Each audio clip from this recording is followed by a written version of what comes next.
Okay, well, Giselle Taylor, tell me, how did the last week go since our last session? Awful. All we've done all week long is argue. Argue, argue, argue.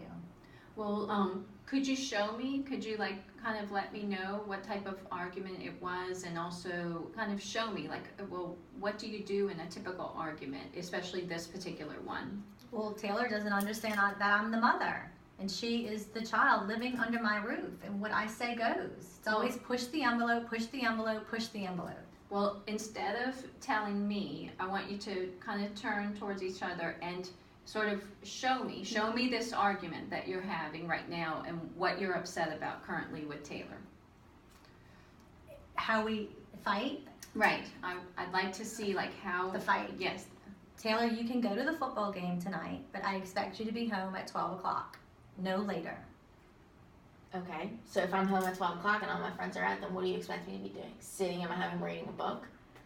It doesn't matter to me what time your friends stay out, Taylor. You're my daughter, you're my responsibility, and your father and I have discussed that your curfew is 12 o'clock.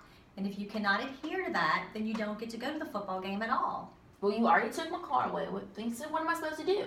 I'm growing up. I can be on my own. I can do this by myself. I got this. Y'all just don't trust me, and that's your problem. And you think I have a little sassy-ass mouth, and you think that I have bad grades, which I don't have bad grades. I bust my butt off in class, and y'all just don't listen. And then you come home, and I walk in, and you sit there, and you just yell at me. And yell at me, and yell at me. And when I try to get one word in, you say, stop with that sass mouth, and walk right upstairs and go into your room. Because it's so frustrating that you think that you don't see yourself as the child or adolescent in this family. You think that you are equal to Dad and I, and that you get to make the rules. You have to adhere to what we tell you to do. So I'm sorry that if you don't like it, but if you don't like it, then too bad. You won't get to go at all. You're really, really, really causing a lot of stress in this family. And if you cannot adhere to the rules, then you're just not going to go to the game. Okay, now let me stop you right there. Okay, because what I'm hearing is a lot of, you do this, Mom, and you do that, Taylor. And so what I'd like to have you do instead is try to address each other with a statement where you use I. So, Taylor, I'd like you to address your mom and say, I don't like you telling me basically that you don't trust me by not allowing me to stay out a little bit longer past the curfew for certain events, and this is how it makes me feel, and use that I in there, and then also say, I would really like it if you didn't do that, or I would really like it if you did something else. And so you kind of fill in how you really feel, but use the word I instead of you when you address your mom. And I'd like Giselle, you to do the same thing when you address Taylor. I really don't like that you're staying out late. This is how I feel and what it makes me feel like. And then, I'd like you to do something different. And so let's see how that works. If you just address each other instead of the you this and you that. Okay. Taylor, it makes me really worried and upset after 11 o'clock when you are out on the streets. It's not that I do not trust you. I trust you 100%. It's the other crazies that are on the street.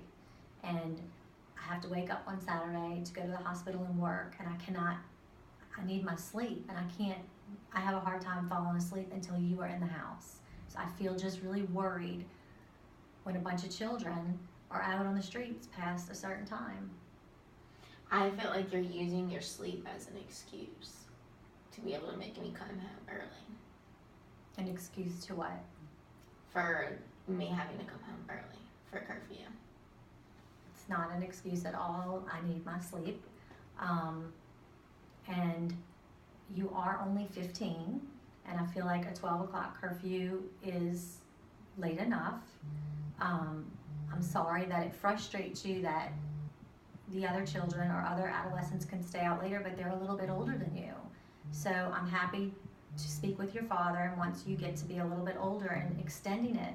But right now, I feel very strongly that you have a late enough curfew for your age. And I'm also very sorry that it frustrates you and upsets you that you have to come home when we ask you to. Okay, I understand that you have to go to work the next morning, and I appreciate you talking to me in a calm way and actually letting me speak and not get mad at me. And I understand that there's bad people out there and whatnot, but sometimes, like, I feel like, okay, last weekend it was Sarah's birthday. We were at her house. It was her birthday party. Her parents were there, and you wouldn't let me sleep out because you wanted me to come home. But I was there, and I came home late, and it was 12:30, and it was a big ordeal. But that's my best friend's birthday. So I felt like I wasn't able to spend time with her and enjoy her birthday because I felt like you wouldn't let me sleep out because you wanted to be home. So I felt like, okay, you already don't trust me right there. And then there's my best friend, and I can't spend her birthday with her. And then all of my other friends get to. And I hear you, and I'm sorry that we made you come home that night. We were just super frustrated because we weren't sure if Sarah's parents were going to be home, and it was just both in our comfort zones. And sometimes it just becomes about the arguing and the yelling, and you not listening to us, where we just put our foot down and say this is just the way it's going to be.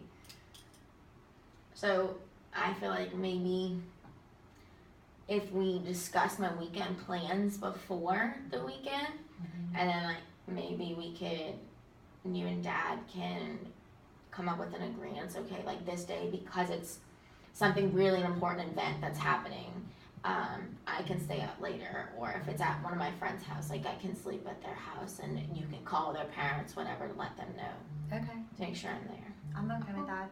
Okay, well, do you feel that you've come to an understanding of, you've basically both understand each other a little bit more about how you felt about this situation, and it looks like you've kind of come to an agreement about a better way to handle it in the future? Okay, well, good. Okay, well, thank you, and I'm glad that you came in today so that we could work on this. Perfect. All right, thank you.